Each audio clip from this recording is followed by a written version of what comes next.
합성경 수업입니다. 네 가지로 구성된 법들을 공부하고 있는데요. 우리가 한동안 네 가지로 구성된 법들 중에 17번째인 사식, 네 가지 자량에 대해서 공부를 했죠. 그리고 지난 수업에서는 사식주, 네 가지 식의 거주처에서 색수산행 네 곳의 식이 머무는 요 공부했는데 우리가 사실 사식 시작하기 전에 16번째 주제인 네 가지 요소를 그때 어떻게 좀 우리가 착각을 해가지고 네 가지 요소를 빼먹고 사식으로 간 거예요. 그래서 사식 마치고 네 가지 요소를 합시다 이랬는데 지난주에 깜빡하고 또 사식주로 넘어갔죠. 오늘 네 가지 요소에 대한 이야기 하고 순서대로 나가도록 그래야겠습니다. 자, 먼저 네 가지로 구성된 법들 가운데 16번째 네 가지 요소 다투가 있어요. 그래서 땅의 요소, 물의 요소, 불의 요소, 바람의 요소라고 나옵니다. 우리가 잘 알고 있는 지수화풍 4대를 말하는 거죠. 자, 지수화풍 4대입니다.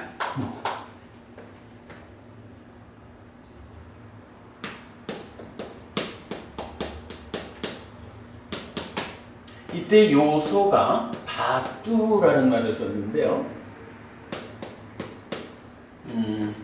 요 다투 보통 어디에 나오는 말인가요?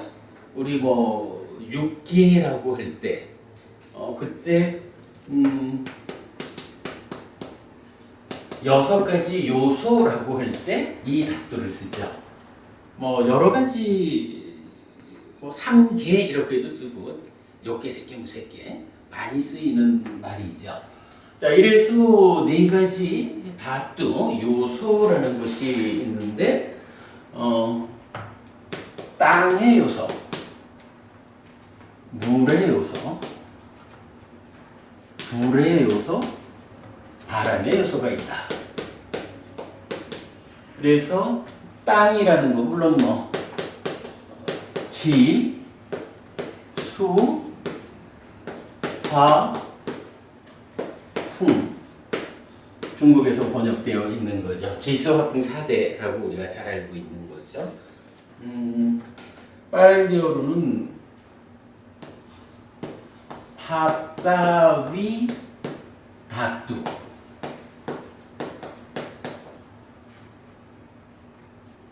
파타위라고 하는 거고요. 물, 수대는 아뽀다투, 아뽀다투, 불은 떼조다투, 바람은 와요다투. 자, 이렇게 네 가지 요소가 있습니다. 오늘 이 네 가지 요소에 대해서 필요한 몇 가지 이야기를 좀 짚어보려고 합니다. 자, 니프너 부부님 기억하시기로 지수화풍이라는 이 네 가지 요소는 불교 교리 안에서 대표적으로 어디에 나타날까요?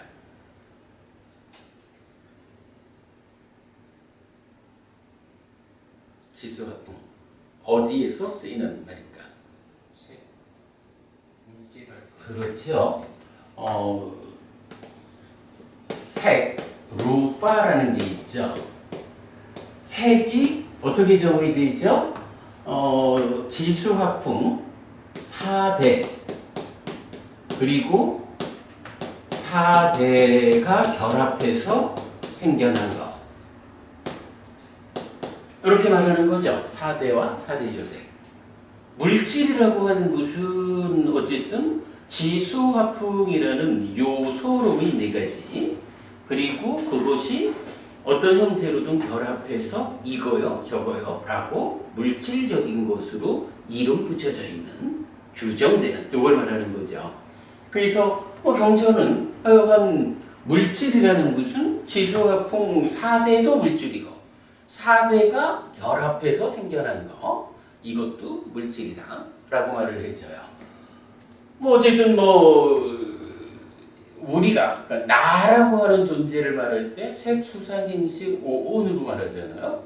그러니까 그 색수상행식 중에 색이라고 하는 나라고 하는 존재의 개념으로 보면 몸이라고 하는 요것이 지수화풍 4대 그리고 4대가 결합해서 생겨난 거 이것으로 구성되어 있다.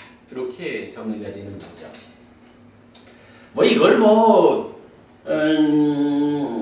어떻게 딱 말하기는 좀 곤란하겠지만 요즘 이제 서양 과학식으로 말하면 과학 수준이 많이 발전하기 전에는 뭐 분자라는 게 있었고요. 근데 이제 분자라는 것은 아무래도 뭐 하나의 어떤 규정된 거라고 본다면 이 분자를 구성하는 것들로 원자라는 게 있겠죠. 그러면 원자 예를 들어서 H2O 이러면 수소 원자와 산소 원자가 결합해서 물이라고 하는 것을 만들었다. 뭐 이런 식으로 말하자면 물 분자 그리고 저한테 이제 차를 한 잔 주셨지만 저 차 안에 들어있는 물이라는 것은 물 분자가 무지하게 많이 모여 있는 거죠.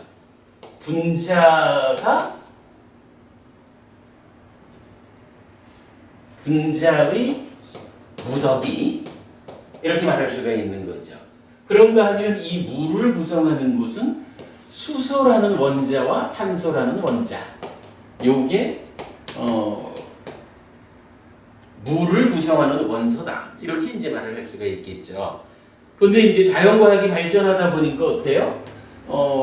수소 원자 하나도 보면 그 안에 핵이 있고 핵을 둘러싸고 도는 전자가 있고 뭐 이 가운데도 또 양성자, 중성자가 있고 뭐 무지하게 많이 들어가죠. 그래서 과학이 발전해 갈수록 그 근본되는 요소라는 것은 무엇일까? 이미 원자라고 하는 이것도 따지면은 더 작은 것으로의 요소들이 결합해서 있는 거. 이러니까 이제 뭐 참 말하기는 어렵죠. 요즘 같은 뭐 쿼크라고 하는 것이 쿼크보다 더 작은 것도 있나 모르겠다. 뭐 이제 이렇게 이제 발견되어 있죠. 그러니까 그 아주 미세한 것으로의 물질을 구성하고 있는 최소 단위의 어떤 거 이제 그런 식으로 요소라는 개념 그리고 요소가 결합한 것으로의 어떤 물질 이렇게 말한다면 요소와 요소가 결집한 이렇게 말할 수가 있겠죠. 지수화풍 4대라는 거 뭐 쉽게 생각하면 현대과학적으로 들어가서 그 끝에 있는 어떤 거를 인도적으로는 그게 뭐 서로 관점의 차이죠. 땅이라고 하는 그 성질의 땅이라는 성질을 가지는 최소 단위의 어떤 요소, 물이라는 성질로 표현할 수 있는 최소 단위의 요소, 불, 바람이라는 성질로 표현할 수 있는 최소 단위의 요소, 이런 거를 물질의 근본으로 삼았다 해서 지수화풍 4대 요소 이렇게 말하면 되겠죠. 물론 이제 불교가 지수화풍 4대를 말하기 이전에 인도에서 지수화풍 4대는 각각의 특성을 가지는 최소의 알갱이 개념으로 있었겠죠. 그런데 불교가 세상을 설명하면서부터는 지수화풍이라는 이 최소의 어떤 요소라고 하는 것도 사실은 그게 알갱이로 있는 게 아니다. 그거조차도 조건 지어져 있는 것이다. 라고 말하죠. 뭐 어쨌든 뭐 그런 차이가 있지만 그냥 개념적으로는 4대라고 하는 것은 이렇게 물질을 구성하는 최소 단위의 요소, 요것을 인도식으로 인도인의 관점에서 과학적인 설명을 하는 그런 거였다. 이렇게 이해를 하면 되겠죠. 자, 아무튼 뭐 이렇게 4대와 4대 조색이라고 하는 물질을 구성하는 것으로 4대는 뭐 기본적으로 나타나죠. 자, 이거 말고 우리가 주목해야 되는 것이 또 다른 교리가 하나 있는데 뭐가 있을까요? 지수화풍을 부합하는 거. 요거죠. 6가지 요소라는 게 있죠. 뭐죠? 지, 수, 화, 풍, 공, 식. 요건 어떤 개념인가요? 지수화풍이라는 것이 4대죠. 그런데 지수화풍이 결합해서 4대 조색, 생겨나는 것이 있는데 지수화풍이 결합했다라는 요 자체만으로 사실은 이 세상이 물질적 구성 상태를 말해주지는 못하죠. 예를 들어서 뭐 우리가 이제 참 자주 쓰는 표현이지만 코가 있다고요. 코라는 게 지수화풍이라는 물질 요소로 구성된 살덩어리에 살덩어리 가운데에 공간이 2개 뻥 뚫려 있죠. 그리고 이 살덩어리 밖을 또한 공간이 둘러싸고 있죠. 이래서 지수화풍으로 구성된 요것에 더하기를 하면서 안의 공간, 밖의 공간 이런 개념을 보아야 되죠. 만약에 코라고 하는 이것이 뭐 어떤 이유에서든 콧구멍을 꽉 막아버렸어요. 그래서 더 이상 4대가 결합한 살점으로의 코 안에 공간이 없어요. 그러면 어떤 일이 생기나요? 사람 얼굴 가운데 코라는 개념은 없어지고 혹이 하나 생겼다. 왜냐하면 코라고 불리우는 4대 조색 4대가 결합해서 생긴 것. 요거는 코라는 이름을 가지고 코라는 역할을 하려면 일단 적당하게 바깥을 공간이 싸고 있어야 되고 그 안에 뻥 뚫린 공간이 있어가지고 그리로 공기가 들락거려서 숨을 쉬고 그 가운데 냄새를 맡아주고 이래야 이게 코라는 곳에 의미가 되죠. 물론 뭐 그 콧구멍을 통해서 콧물도 좀 나오고 뭐 이러니까 지저분하다라고 누가 말하는지는 몰라도 그런 어떤 조금은 다른 측면이 있다 해도 기본적으로 코라고 하는 것은 공간이 있어야 그 공간을 지나는 공기라는 개념에서 코라고 하는 규정된 개념, 코라고 불리는 4대가 결합해서 생겨난 어떤 것, 이것이 의미를 갖죠. 그러나 이거를 구멍을 딱 막아버리는 순간에 어떻게 돼요? 더 이상 코가 아니라 그냥 살처럼만 있는 거죠. 이런 것은 혹이라고 그러죠. 이렇게 4대와 4대 조색이라는 말을 하게 되는데 이때 요 개념 지수화풍 더하기 안의 공간과 밖의 공간 이래 있는데 사실은 또 좀 더 정확히 말하면 안의 공간은 있어도 되고 없어도 되죠. 예를 들어서 이게 분필이거든요. 요 분필이 뭐 이러저러한 뭐 쓰일 수도 있고 색깔도 있고 다 그러고 바깥을 공간이 둘러싸가지고 이렇게 해주니까 요게 분필이에요. 요 분필이라는 것은 기능이 분필이라고 규정된 것이 가지는 역할, 기능이 어떠냐 하면 이거는 그냥 그대로 칠판에 글씨 쓸 수 있으면 되지 분필 내부로 공기가 흘러야 된다든가 무언가 어떤 다른 역할을 하기 위해서 내면의 공간을 필요로 하지는 않죠. 그러니까 이거 분필이라는 것은 안의 공간은 필요가 없어요. 그러나 이게 만약에 바깥이 이렇게 공간으로 둘러싸이지 않았다라고 하면, 달리 말하면 요만하게 하지 않고 이 분필을 구성하는 지수화풍 4대의 요소가 무지무지하게 큰 거예요. 그래서 어디까지 가는지 몰라. 이래 되면 이거는 분필이라고 불리지 않죠. 이걸 붙잡고 우리가 글을 쓸 수 있는 용도를 못 갖는다고요. 그러니까 밖의 공간이라는 것은 반드시 있어가지고 이것의 용도를 규정해 줘야 되죠. 그래서 지수화풍 4대에다가 밖의 공간은 반드시 있어야 되고 안의 공간은 어떤 용도로 규정된 4대 조색이냐 이거에 따라서 있을 수도 있고 없을 수도 있죠. 이런 이야기죠. 예를 들어서 지금 우리 이 법당이 사방이 지금 콘크리트로 이렇게 가로막혀 있거든요. 그리고 이 건물 바깥을 공간이 감싸고 있다고요. 그런데 만약에 이 콘크리트 덩어리를 그냥 안에 공간이란 개념 없이 꽉 채워버렸다 라고 하면 여기가 법당 아니죠. 그냥 콘크리트 덩어리가 하나 서 있는 거죠.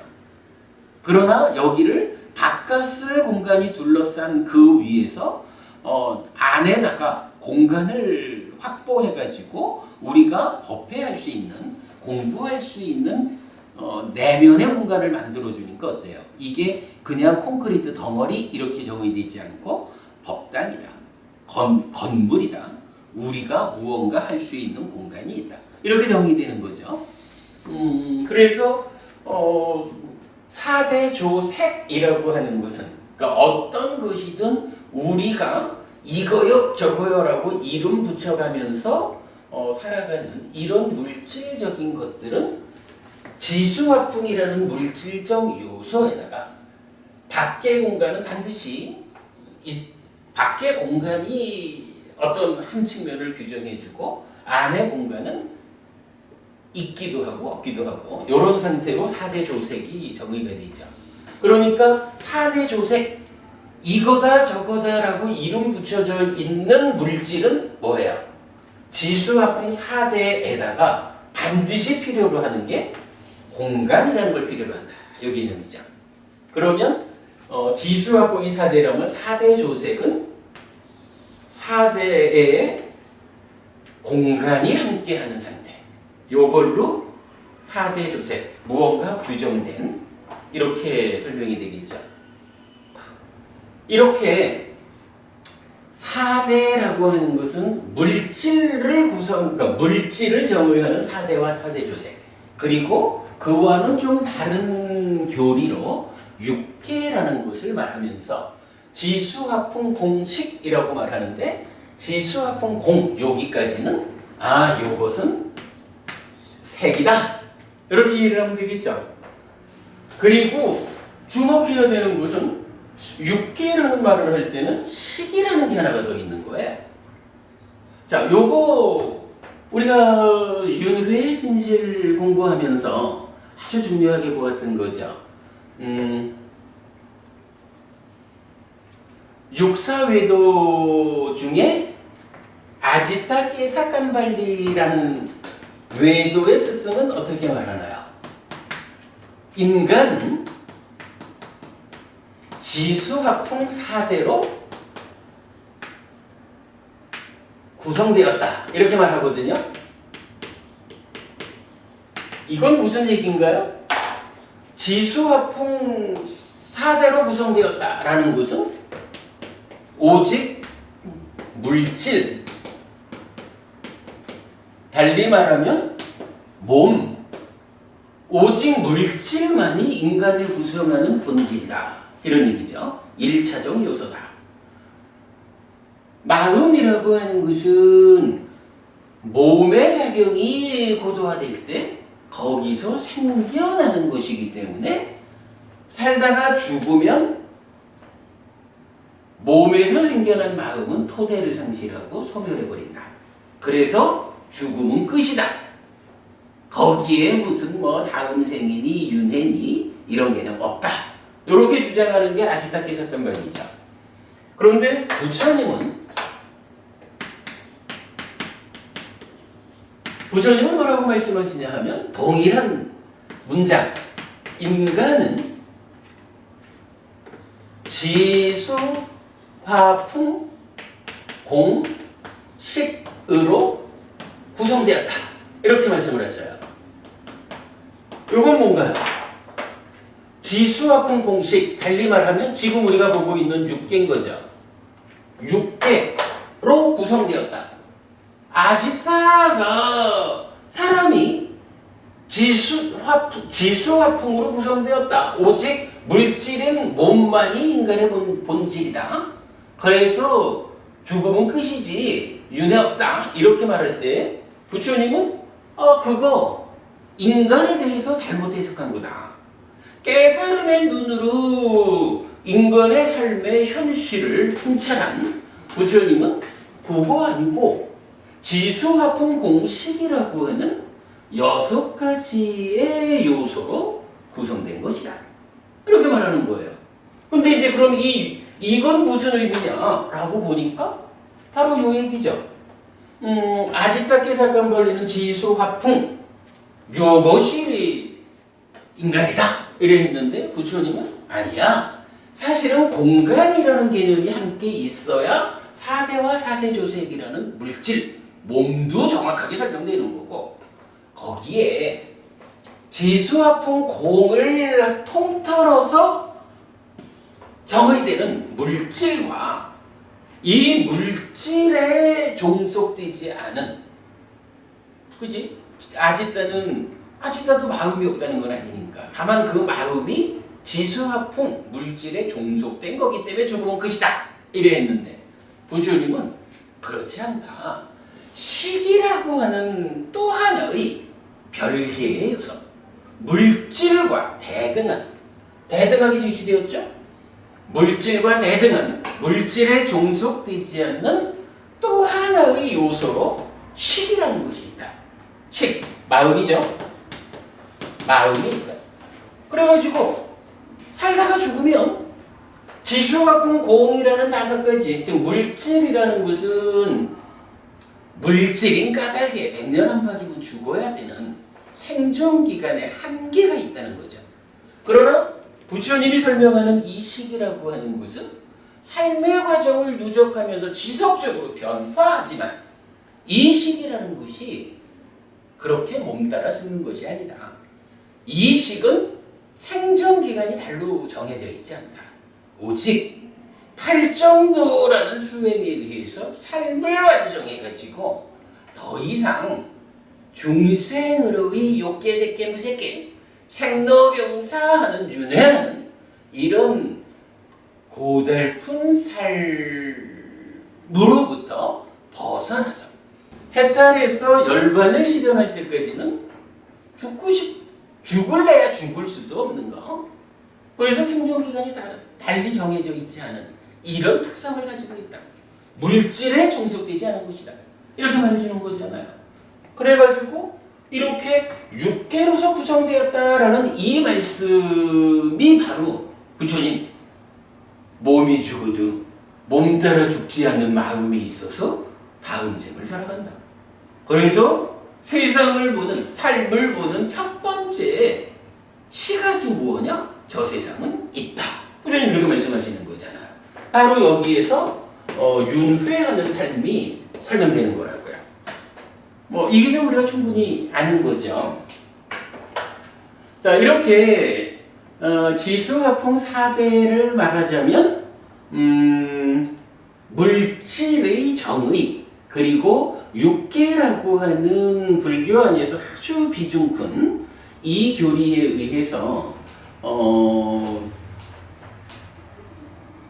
물질인 몸과 물질에 종속되지 않는 마음이 선언됨으로써 윤회가 설명되는 이 두 가지 용례로 지수학등 4대가 쓰이고 있다라는 것을 우리가 이해하면 되겠어요. 자, 오늘 나눠드린 교재를 같이 보겠습니다. 물질, 색은 4대와 4대 조색 이렇게 제목을 했죠. 취찰의 양상경은 물질을 정의해 줍니다. 비구들이요, 그러면 어떤 것이 물질인가? 네 가지 근본 물질, 4대와 네 가지 근본 물질에 결합된 물질, 4대 조색, 4대와 4대 조색, 이를 일러 물질이라 한다라고 했어요. 그 다음에 그렇다면 지수학풍에 대해서 좀 더 구체적인 설명을 해주는 경전은 없을까? 라고 찾아볼 때 세 개의 경전이 동일한 가르침을 설하고 있어요. 자, 마지막이니까요 140번 요소의 분석경, 그리고 마지막이니까요 28번 코끼리 발자국에 비유한 큰 경, 그리고 마지막이니까요 62번 라훌라를 교개한 큰 경, 세 개의 경전이 경전 가운 그 안에서 이 요소를 설명해주고 있어요. 보겠습니다. 비구요, 무엇이 땅의 요소인가? 안에 있는 땅의 요소와 밖에 있는 땅의 요소가 있다. 비구요, 무엇이 안에 있는 땅의 요소인가? 안에 있는 개체적이고 거칠고 견고하고 결합된 것.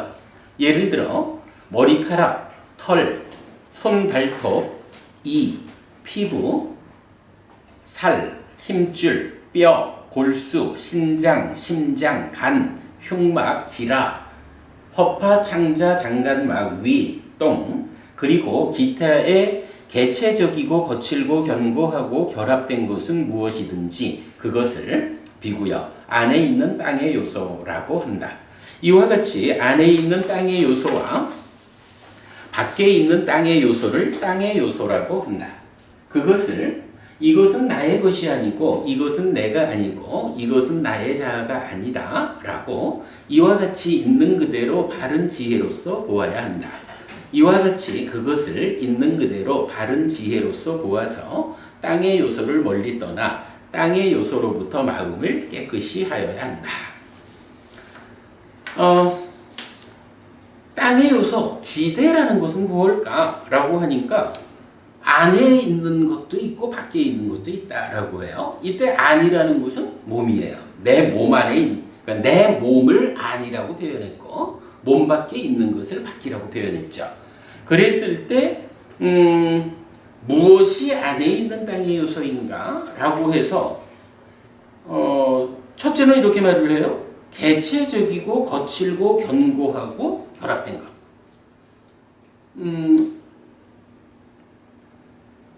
안에 있는 땅의 요소, 그러니까 어쨌든 내 몸 안에, 그러니까 내 몸을 구성하는 물질적인 것 가운데 요거는 지대요. 이런 식으로 설명하는 거겠죠. 그러니까 일단 개체적이다라고 말하는 건 뭐예요? 내 안에 있는 거니까 밖에 있는 것들과 구분되어 가지고 뭐 나의 손 뭐 이런 식이라고 보면 되겠죠. 개체적인 거. 그리고 거칠고 견고하고 이렇게 말을 해요. 지대라는 거 아까 이렇게 말을 했잖아요. 표현하자면 물질을 구성하는 최소의 요소를 구명해가는 그 어떤 거 이러는데 서양 과학에서는 그게 뭐 원자였다가 원자핵과 전자였다가 또 내려서 쿼크 이렇게 갔다 하지만 인도인의 시각에서는 그거를 땅의 성질을 가지는 요소, 물의 성질을 가지는 요소 이런 식으로 구분했다는 거잖아요. 이때 땅의 성질이라는 게 뭐냐? 라고 설명해 주는 게 두 마리죠. 거칠고 견고하다. 그죠? 기본적으로 안에 있는 건데 개체적이요. 나한테 나에 속한 그거요. 근데 그 중에 나에 속한 것 중에 어떤 특성을 가지는 거냐라고 하니 거칠고, 그러니까 거칠다라는 특성, 그리고 견고하다, 딱딱하다라는 특성을 갖는 것. 이렇게 말하는 거죠. 땅의 요소가 무엇냐라고 말하면 기본적으로는 거칠고 견고한 특성을 가지는 요소. 이렇게 보면 되겠죠. 그리고 결합된 것. 그러니까 사대라고 할 때, 몸 안에 있는 사대가 뭐냐라고 할 때 오직 그 거칠고 견고한 특성 이렇게만 보지 말라는 거죠. 일단 거칠고 견고한 것들이 결합된 것, 결합되어 가지고 내 몸의 각 부분을 구성하고 있는 것, 이렇게 말하는 거죠. 그래가지고 보면 머리카락부터 똥까지 이렇게 나오죠.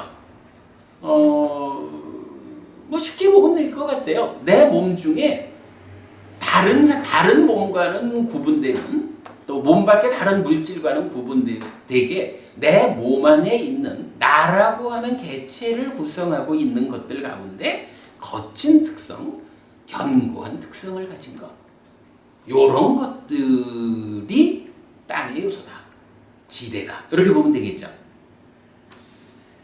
그리고는 이제 넘어가 보면 이제 마찬가지 이야기를 어떻게 하냐 하면, 비구요, 무엇이 물의 요소인가?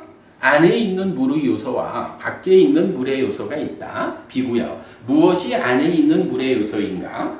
안에 있는 개체적이고 액체이고 액체적이고 결합된 것. 예를 들어 쓸개즙, 가래, 고름, 피, 땀, 지방, 눈물, 기름, 침, 콧물, 관절의 오줌, 그리고 기타의 개체적이고 액체적이고 결합된 것은 무엇이든지 그것을 비구역, 안에 있는 물의 요소라고 한다. 이와 같이 안에 있는 물의 요소와 밖에 있는 물의 요소를 물의 요소라고 한다. 이것은 나의 것이 아니고 이것은 내가 아니고 이것은 나의 자아가 아니다 라고 이와 같이 있는 그대로 바른 지혜로서 보아야 한다. 이와 같이 그것을 있는 그대로 바른 지혜로서 보아서 물의 요소를 멀리 떠나 물의 요소로부터 마음을 깨끗이 하여야 한다.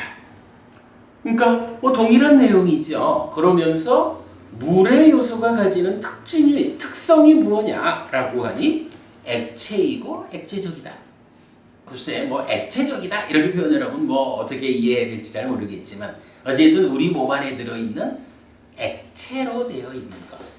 그냥 우리가 보통 보아서는 물처럼. 이게 뭐 여러 가지로 뭐 액체적인 것의 특성을 말하겠지만 이런 표현은 좀 적절해 보여요.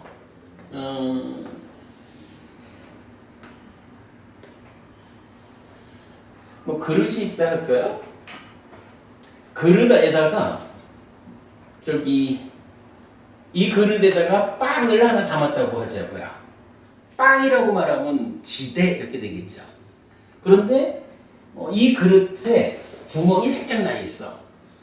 그러면 이 빵이 요 구멍을 통해 가지고 나가자 하고 구멍을 통해서 탈출해 버리나요? 그러지 않았죠. 빵이라고 하는 이거는 거칠고 견고한 특성을 가지는 지대, 그런 거라고. 근데 여기에다가 빵하고 함께 먹으려고 우유를 넣었어. 우유를 담아놨는데 그릇 밑에 구멍이 이렇게 나 있어요. 그러면 이 우유가 우유의 주인이여 빵과 함께 드시오 이러고 이 그릇 안에 남아 있어 주나요? 탈출해 나오겠죠. 액체를 말하면서 이제 그런 표현을 하더라고요.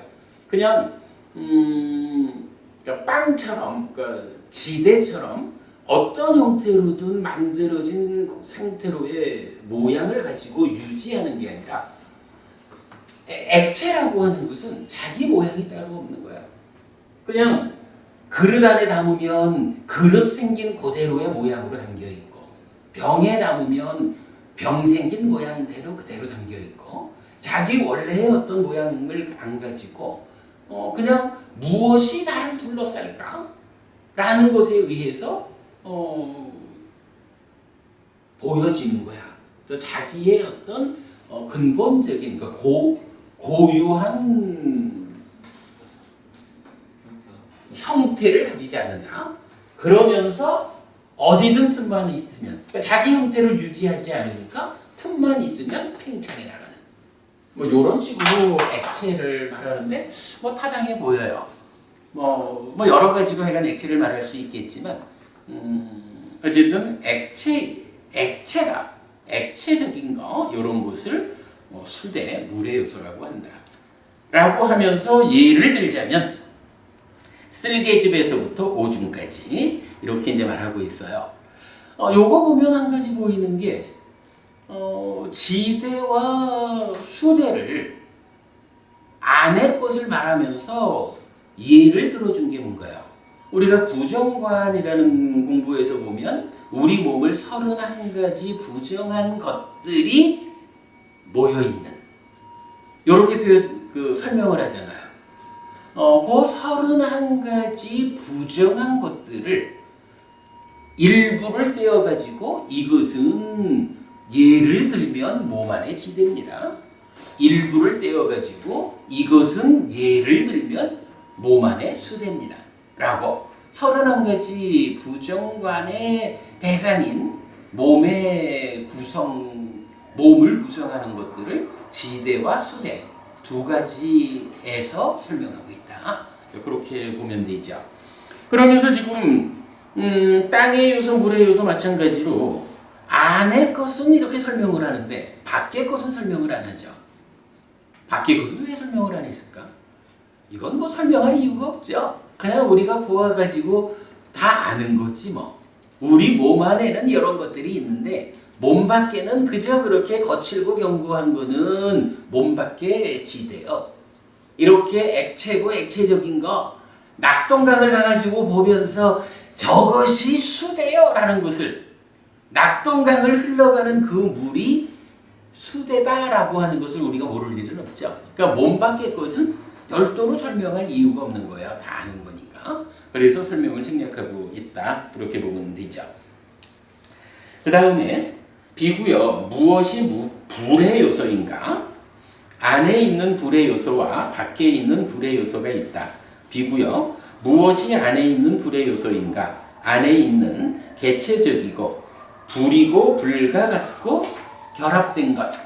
예를 들어 열을 내거나 노쇠하거나 화를 내거나 먹고 마시고 씹고 맛본 것을 완전히 소화시키는 것.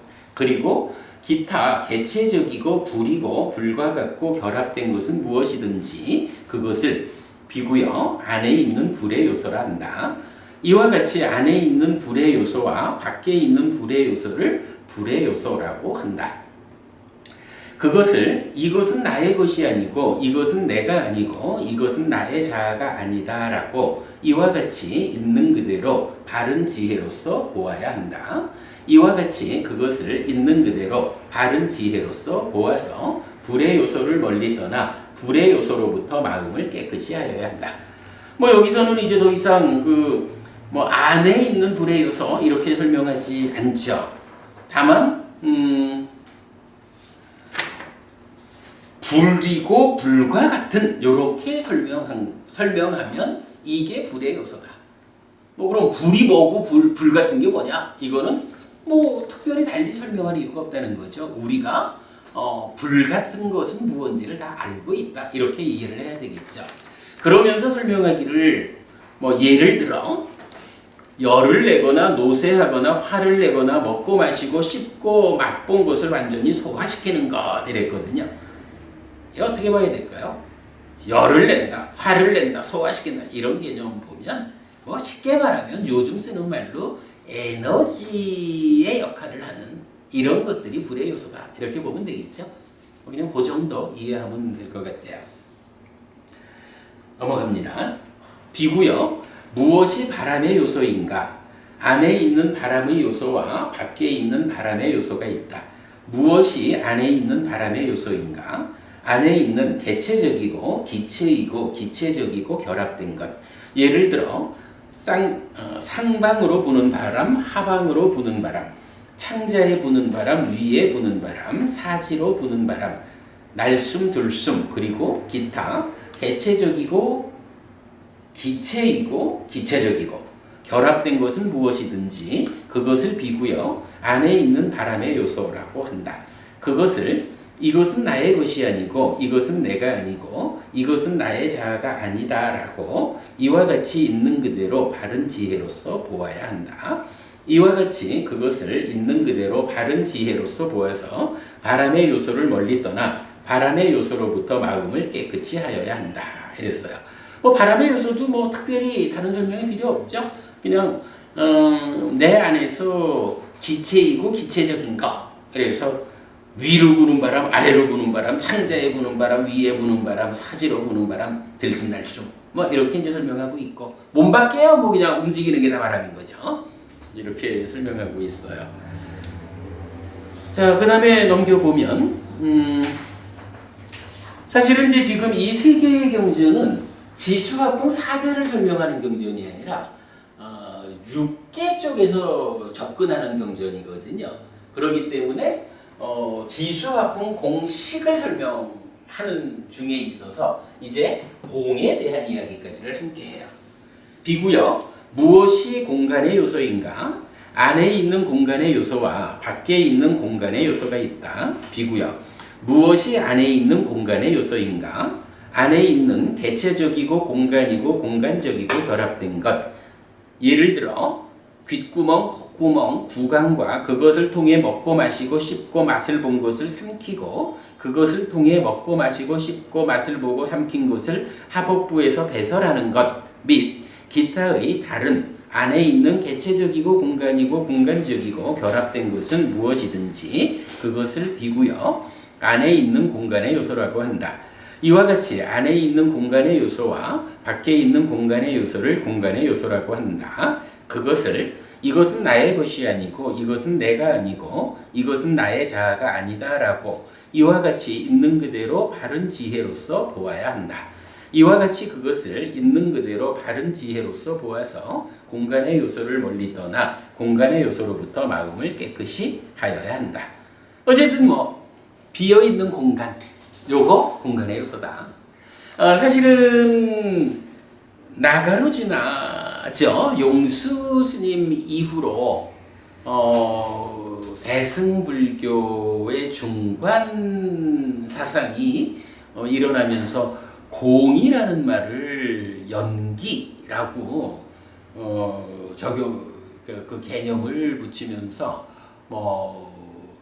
요즘도 우리 곁에서 공이라고 하는 말은 참 연기와 무와의 개념을 이렇게 함께 말하는 것으로 이렇게 설명하고 있지만 사실은 부처님은 연기는 연기고 무와는 무와요. 그리고 공은 공이요. 공이라는 것은 비어있는 것, 비어있는 상태, 비어있음. 그것을 말하는 거거든요. 그래서 니카야 안에도 공이라는 말, 우리 이제 공무변처 이런 의미, 이렇게 쓰이는 공하고 또는 이제 지금 여기에서도 말하는 공이죠. 또 공에 대한 큰 경, 작은 경 이런 경전에서도 공을 말하고 있고 그래서 두 가지 이름의 공, 그러니까 순야라고 하는 공과 아까사라고 하는 두 가지 공이 있어요. 그런데 이 공은 어쨌든 비어 있는 것으로의 자기 의미를 명확하게 제시하고 있다는 거. 니카야 공부를 할 때에 나타나는 공을 용수 스님이 말하는 어떤 변질된 의미의 공하고 혼동하면 니카야를 볼 수 없다라는 거 말씀드리고요. 자, 어쨌든 이렇게 지수화풍 공 5가지의 요소를 경전은 말해주고 있어요. 자, 그 밑에 한 가지를 좀 별표하고 보았거든요. 그거는 내려가고 제일 밑에 있는 걸 하나 볼게요. 코끼리 발자국에 비유한 큰 경에서 보면 벗들이여 마치 목재를 조건으로 덩굴을 조건으로 짚을 조건으로 진흙을 조건으로 공간에 둘러싸여 집이란 명칭을 얻게 되는 것처럼 이거 무슨 얘기인가요? 집이라고 하는 거를 보면 목재를 가지고 뭐 기둥을 세우고 석가래를 얹고 뭐 해가지고 집의 틀을 잡잖아요. 거기에 덩굴을 가지고 묶을 것이고 지프로 기둥을 덮을 것이고 진흙으로 발라서 바람을 막을 것이고 그리고는 공간이 둘러싸 주기 때문에 이걸 집이라고 부르잖아요. 그러니까 집이라고 하는 이것이 보면 목재든 덩굴이든 집이든 진흙이든 이런 것들로 하나의 모양을 만들어 놓고 그게 공간에 둘러싸였고 안쪽에 또한 우리가 살 공간을 확보했기 때문에 집 이렇게 불리잖아요. 마찬가지로 벗이요. 뼈를 조건으로 근육을 조건으로 살을 조건으로 피부를 조건으로 이건 뭐 사람이라는 게 이제 뼈가 있고 이 뼈를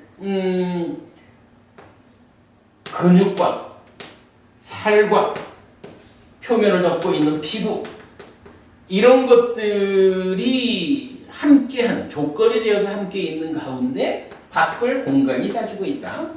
이런 상태에 요걸 뭐라고 불러요? 이거를 몸이라고 부르죠.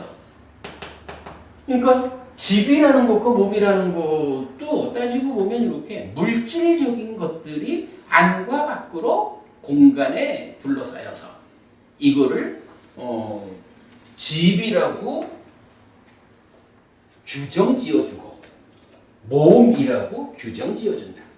근데 이제 여기서 한 가지 우리 주목해야 되는 게 몸이라는 말의 빨리어가 뭐죠? 몸은 까야지. 그러니까 삭까야는 이제 몸과 함께하는 상태, 유신이 되고.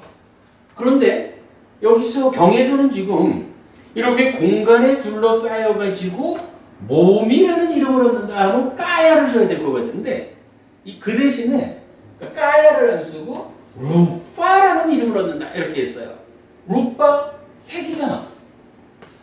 그지? 이 얘기는 뭐예요? 루파 물질이라는 이 말이 우리 몸이라는 것이 몸과 마음 할 때 마음은 물질 아닌 거고 몸은 물질이잖아. 물질인 이 몸. 이래가지고 루파 신이라는 몸 말하고 색이라는 말이 같은 의미로 쓰일 수가 있다는 거예요. 그래서 때로는 색이라고 하는 말을 물질 이렇게만 볼 게 아니라 이런 경전에서는 이 색이라는 루파라는 단어가 몸을 말하고 있구나. 이런 개념으로 이해할 필요가 있어요. 이런 이해가 어디에 적용될 수 있냐 하면 우리 욕계, 색계, 무색계라고 말할 때 보통은 욕, 탐욕과 물질로 된 그리고 물질 아닌 이런 식으로 설명을 했지만 우리 어떻게 말하나요?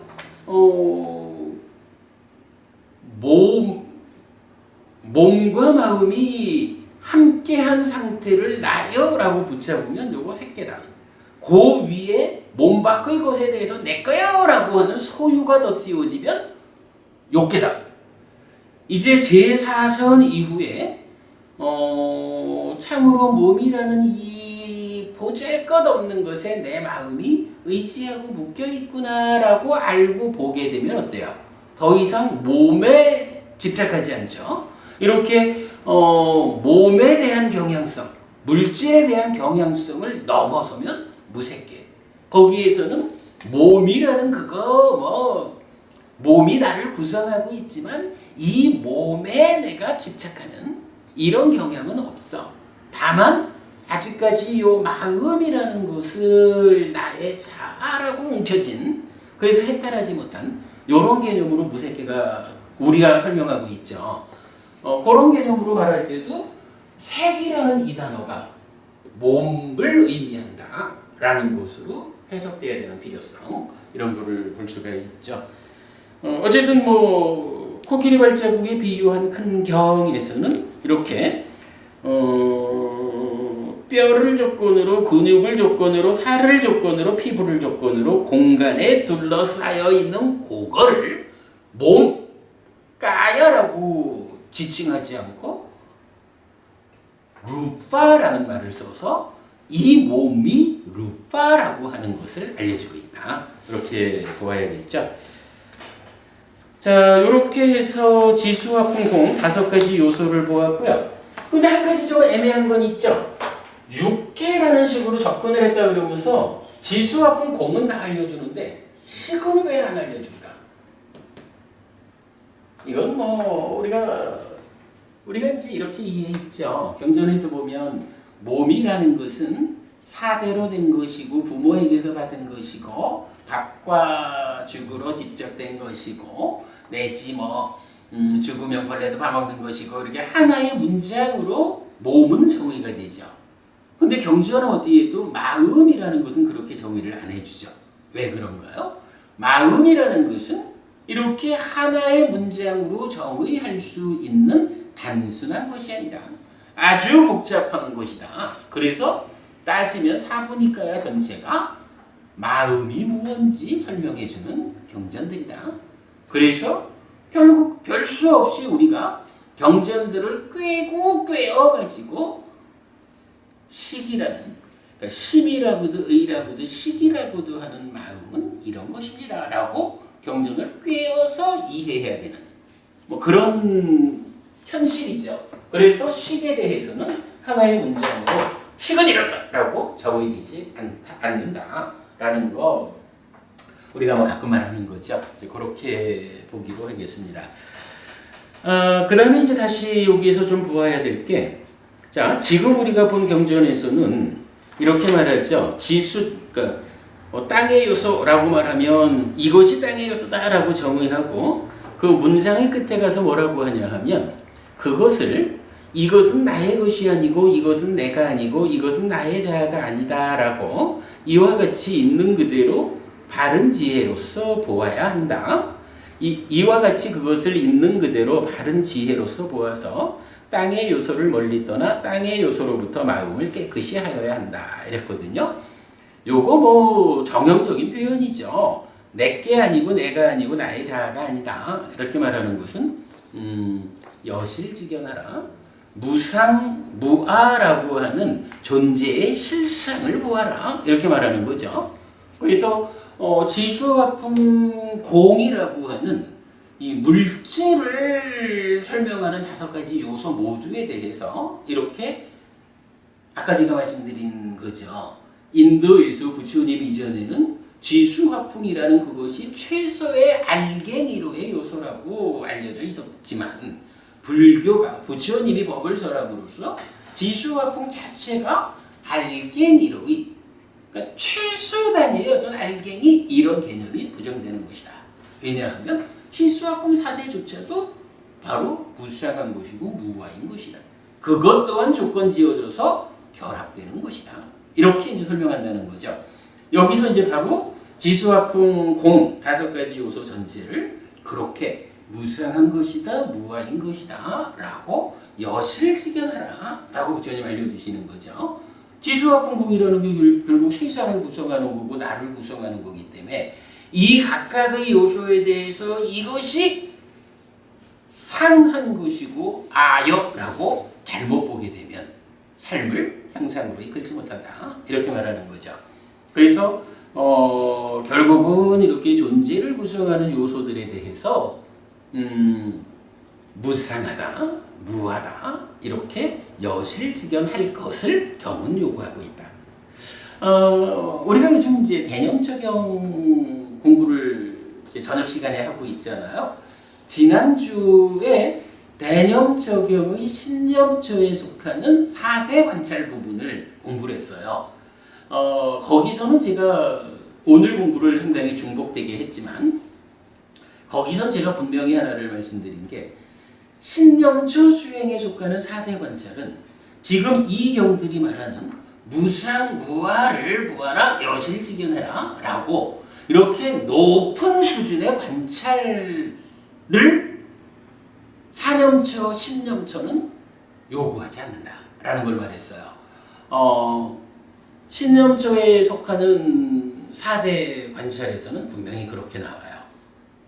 마치 백정이 소를 잡아가지고는 이것은 머리고 이것은 등심이고 이것은 안심이고 이렇게 잘 구분해서 놓고 바라보면서 서 있다가 누가 살아오면 안심이 필요해요? 안심 팔고 이런 식으로 분명히 그 경우에서는 이 머리라는 것도 무상한 것이고 안심이라는 것도 무상한 것이고 이렇게 볼 것을 요구하진 않아요.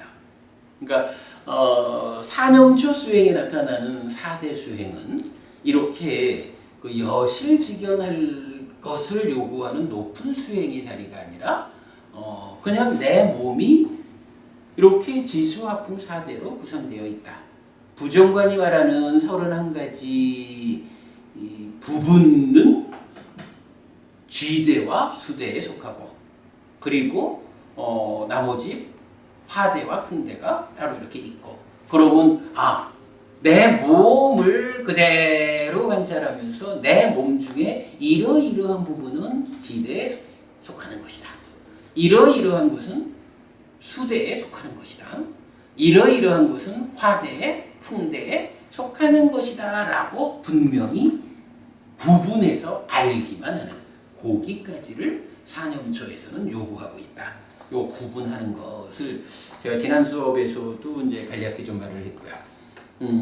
오늘은 우리가 그 대념적용 공부하는 자리가 아니라 합성경 공부의 과정에서 이렇게 4대를 공까지 포함한 5가지 요소를 설명하는 몇 개 경전을 보니까 관점의 차이가 있는 거죠. 네, 그러니까 오늘 우리가 보는 이 경전들에서는 단지 내 몸을 구성하고 있는 4대 이렇게 구분해서 보아라 이게 아니고 그러한 것들이 지대에 속하는 것이든 수대, 화대, 풍대, 공대 어떠한 것이든 물질적인 이 모든 것들을 바르게 그 특성을 이해하고 그것들이 무상한 것이다, 무아인 것이다 라고 존재의 실상을 여실직연하라는 것을 요구하고 있다.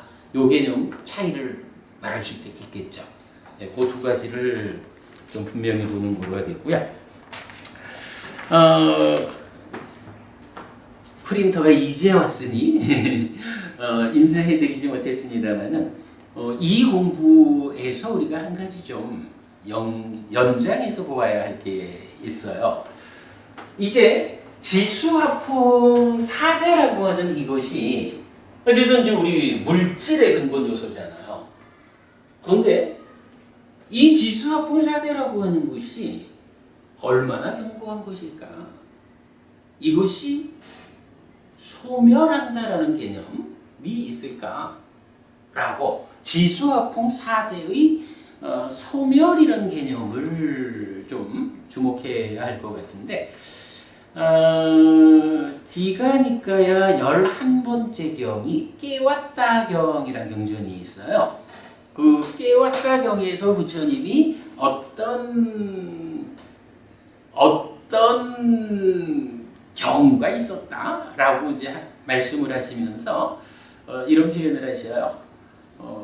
한 비구가 의문이 일어난 거예요.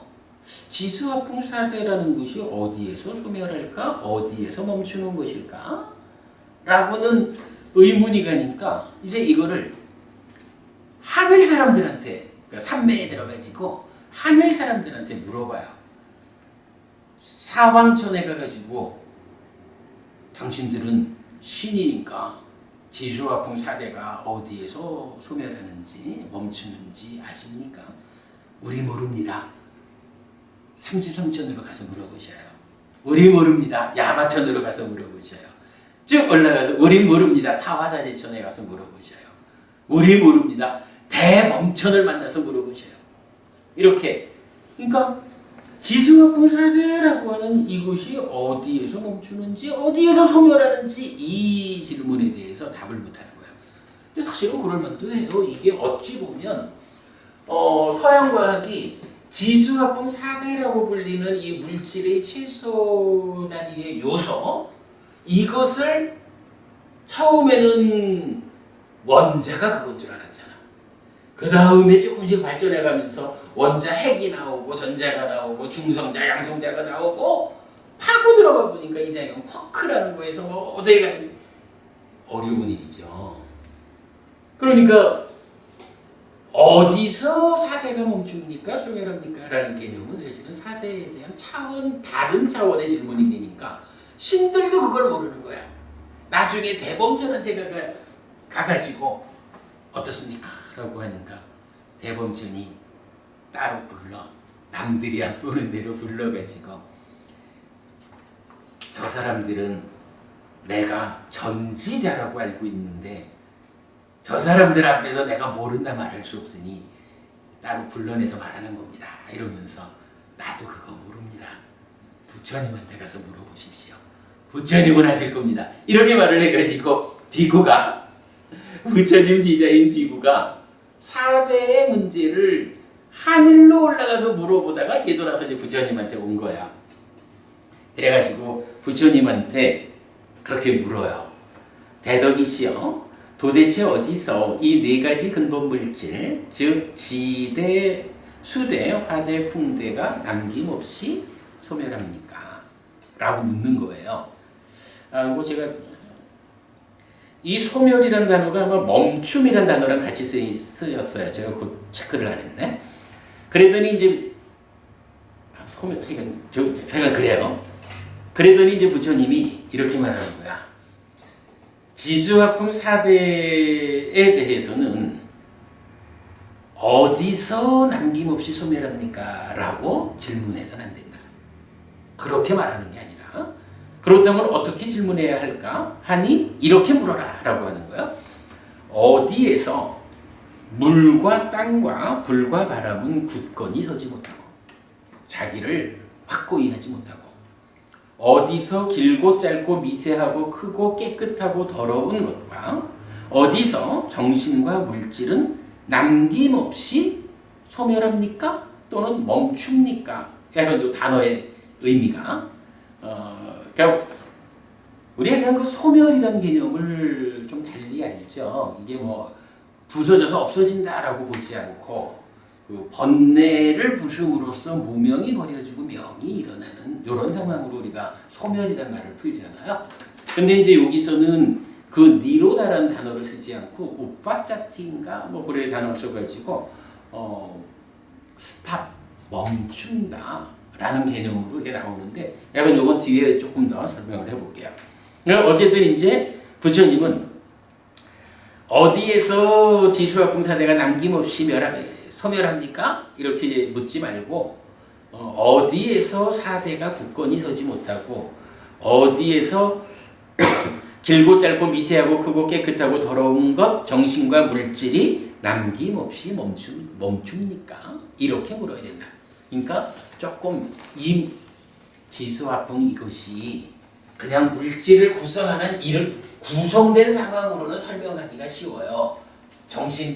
식은 설명이 어려워서 직접 설명을 안 하잖아. 많이 하지. 근데 이 지수화풍 자체에 좀 더 본질적인 질문으로 들어가면 그것도 어려운 질문이다. 이런 의미겠죠. 자, 그래가지고 이제 부처님이 답변을 이렇게 해요. 자, 이렇게 바꿔서 질문을 하면 나는 이렇게 답하겠다. 라고 하면서 식은 비교되지 않고 끝없고 모든 면에서 빛난다. 여기서 물과 땅과 불과 바람은 굳건히 서지 못하며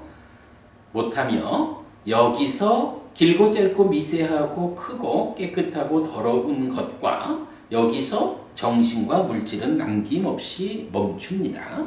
식의 소멸을 원인으로 여기서 이것이 멈춥니다. 이렇게 말을 해요. 그러니까 이제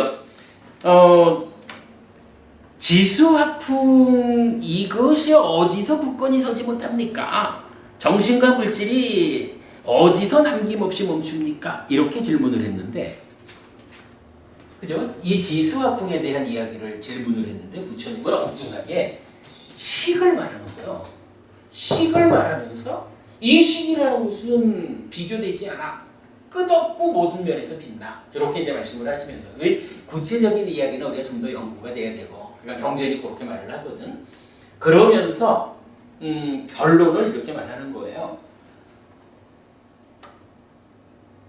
지수화풍사대가 굳건히 서지 못하고 정신과 물질이 남김없이 멈추는 거기가 어딥니까? 라고 하니 시계 소멸을 원인으로 여기 시기 소멸한 그 자리에서 이것이 멈춥니다. 시기 소멸했다라는 건 뭐죠?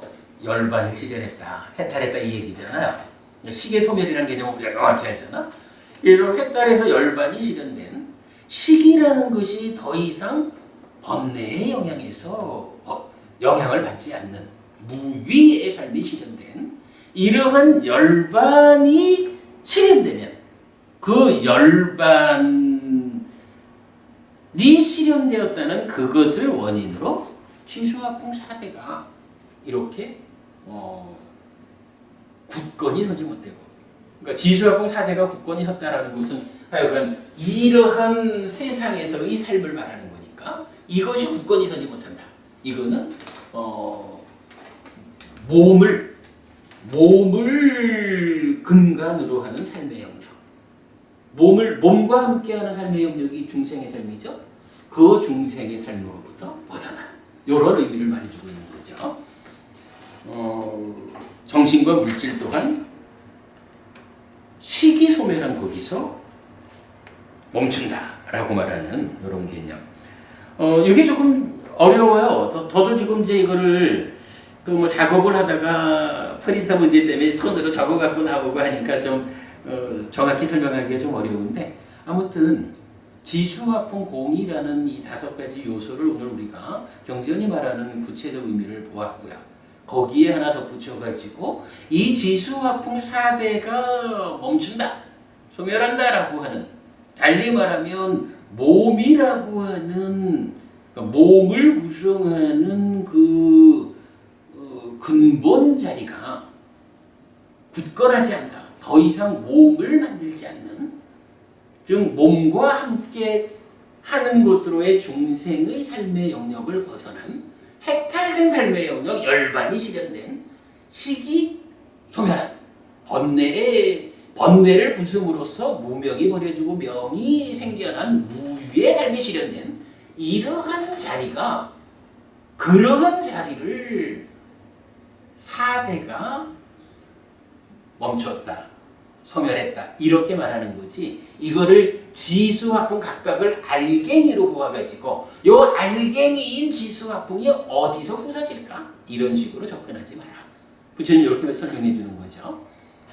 사실은 4대와 관련해서 이 깨웠다 경이 설명하는 이 부분은 굉장히 좀 어려운 주제인 건 사실이에요.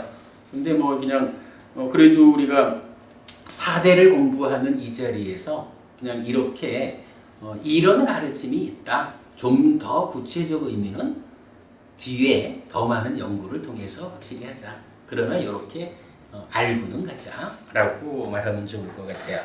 자, 마지막으로 한 가지 이야기만 조금 더 하면, 이제 이 경에서 지수와 풍사대를 어떻게 하라고요? 무상하다고 무하라고, 즉 내 것이 아니고 내가 아니고 나의 자아가 아니라고 요렇게 여실직연할 걸 요구하고 있잖아요.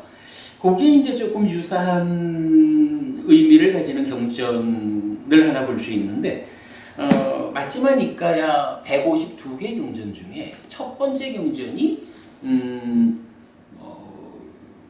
근본 법문의 경 이렇게 말해야 될까요? 뭐 뿌리를 설하는 경 이렇게 말해야 될까요? 그런데 이 경전에서 보면 지수화풍으로부터 출발해가지고 하여간 존재하는 모든 것들, 이 존재하는 모든 것들을 어떤 시각으로 보느냐. 사실은 우리 내면에서 상이 병들어 있으면, 즉 번뇌가 작용하면 번뇌 때문에 결국은 어떻게 해요?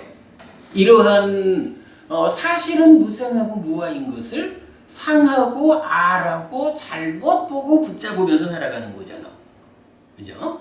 그래서 이제 이 마치마니카의 첫 번째 경은 뭐 크게 보면 그런 거야. 존재하는 모든 것들에 대해서 범부는 배우지 못해서 바르게 알지 못해서 존재하는 것들을 번뇌의 영향, 상나과정이라는 무명부죠. 무명의 번뇌의 영향으로 그거를 붙잡고 살아가는 거야. 그런가 하면 유학은 이제 무산부부와 여실직연하는 상태잖아요. 그러니까 그렇게 그 상나과정이라고 보지를 않아. 근데 아직도 유학은 우리 내면의 과정에서 번뇌를 부수는 일을 못했잖아. 그러다 보니까 보기는 그렇게 보지 않는데 앞으로 더 해야 할 일이 있어. 이런 식으로 설명하고, 아라하는 보기도 그렇게 보지 않고 내면의 문제도 다 해결했어. 이렇게 말하고, 열애는 조금 더 깊은 이야기로 이렇게 네 단계로 설명을 해주는 경전이에요. 근데 이 경전에서 보면 굉장히 많이 반복되는 이야기로 나오는 게 그 중에 이제 이 존재하는 것들의 제일 앞에 지수화풍을, 일단은 이제 존재하는 건 지수화풍부터 시작되는 거야. 그래서 지수화풍 얘기를 하면서 이렇게 말을 해요. 이것도 뭐 그냥 마치마 니카야 일본경이 이런 얘기를 해준다라는 것만 보고 자세한 이야기는 우리가 뒤에 더 공부하는 거로 하고요. 이렇게 말을 해요. 아라한 같은 경우 비구들이요, 어떤 비구는 아라한이어서 번뇌가 다했고 삶을 완성했으며 할 바를 다했고 짐을 내려놓았으며 참된 이상을 실현했고 삶의 족쇄를 부수었으며 바른 구경의 지혜로 해탈했다. 자, 여기까지는 아라한 설명이야. 그리고는 그는 땅을 땅이라고 최상의 지혜로 잘한다. 요거 뭐예요? 땅이라는 거, 지대라고 하는 거는 지대, 그거는 여기서 이제 최상의 지혜라고 나오지만 여기 이제 아빈야, 우리는 수승한 지혜라고 번역을 바꾼 거죠. 이 수승한 지혜에 의해서 땅을 볼 때는 어떠냐 하면 땅을 상한 거 라고 보지 않을 거 아니에요. 무상하고 무아라고 다르게 보잖아. 그래서 아라하는 땅을 땅이라고 수승한 지혜로서 잘 알아. 땅을 땅이라고 수승한 지혜로 잘 알아서 땅이라고 생각하지 않아. 땅이라고 생각하지 않는다는 건 뭐야? 어차피 이 땅이라는 것이 무상한 거고 무아한 거예요. 조건들이 결합해서 지대 땅이라고 하는 어떤 하나의 결과를 만들어 놓은 거지. 이게 그렇게 잘 알기 때문에 지대 땅이라는 걸 보고는 이거는 확고하게 땅이요. 우리가 좀 전에 얘기했지만 확고하게 서지 못하는 거잖아. 그죠? 확고하게 서지 못하는 그 자리가 열반이 실현된 식이소멸한 그 자리잖아. 아라한이 그 자리잖아. 그러니까 땅을 더 이상 이 땅이라는 어떤 개념적인 상태를 붙잡지 않는 거예요. 이런 개념. 그리고 땅에서 생각하지 않아.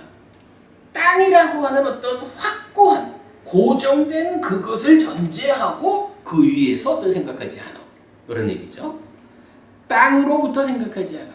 이 땅이라고 하는 이것을 확고히 해놓고는 그것으로부터 출발해가지고 이 땅이 결합해서 생긴 이런 식이겠죠. 땅을 내 것이라고 생각하지 않는다. 딱 그 말이지 뭐. 내 것이라고, 나라고, 나의 자아라고 보지 않는 경지니까 땅을 내 거라고 생각하지 않는 거죠. 자, 이렇게 이제 네 가지로 말을 하는데 여기에 대해서 우리 뒤에 더 공부를 좀 하고 소개만 하는 거로 해요. 그는 땅을 기뻐하지 않는다. 땅을 기뻐하지 않는다는 뭐죠? 즐기지 않고 환영하지 않고 묶여있지 않는다. 그 얘기죠. 그러니까 난디, 아비난다띠 나오거든요. 그것은 무슨 이유 때문인가? 그는 그것을 완전히 알았기 때문이다. 그러니까 완전히 알아서 빠르냐? 아라한이 되었으니까 이제 더 이상 흔들림이 없이 부동의 심에 따라 완성되었다고. 존재의 실상을 수승한 지혜로 보아서 아는 것을 넘어가지고 완전히 알아서 아라한이 되었어. 그러니까 왜 지수화풍사대를 기뻐하지 않느냐, 즐기지 않느냐라고 하면 이미 완전히 알았어. 더 이상 번뇌의 영향을 받지 않는 무위의 암을 실현했어. 그런데 거기서 그걸 뭘 즐기고 환영하고 묶여 있음으로써 난디를 만들어 가지고 가래가 되겠어. 이런 얘기를 해주죠. 요 동일한 형태가 경전 전체에서 수도 없이 반복이 되거든요. 일단 뭐 오늘은 하여간 제가 그렇게 소개한 거로 하겠습니다. 저기 경전이 지수화풍사제를 무상무아라고 여실직연할 것을 요구하는데 그 개념을 마침 하니까요. 첫 번째 경에서는 모든 존재에 대해서 네 가지 형태로 적용해서 설명하고 있다라는 개념. 자, 오늘 지수화풍사대와 관련해서 경전이 말하는 정의 보았고 어디서 소멸할까? 라는 개념. 시기 소멸한 그 자리, 즉 핵탄에서 열반을 실현할 때까지는 지수화풍으로 구성된 이 몸과 함께 지수화풍이 굳건한 이러한 삶을 산다. 그런 부분까지 보았고요. 자, 조금 길었습니다. 정말 밥을 먹고 가게 만드냐? 자, 오늘 수업 마쳤습니다. 그래, 우리 저희 다음 주부터는 수요일 날 4시에 수업하는 걸로 할게요. 4대가 참 어려운 개념이죠? 예, 아까 뒷부분에서 이제 조금 멈춘 그 개념이 조금은 실제로 그게 무너지는 게 아니고 어차피 알아내신 분들은 어차피 이 몸으로 살아가고 있으니까 그 살아가고 있는 몸이 형태가 없어지고 그런 그렇죠? 이야기는 아닌 거. 그럼요. 네, 같습니다.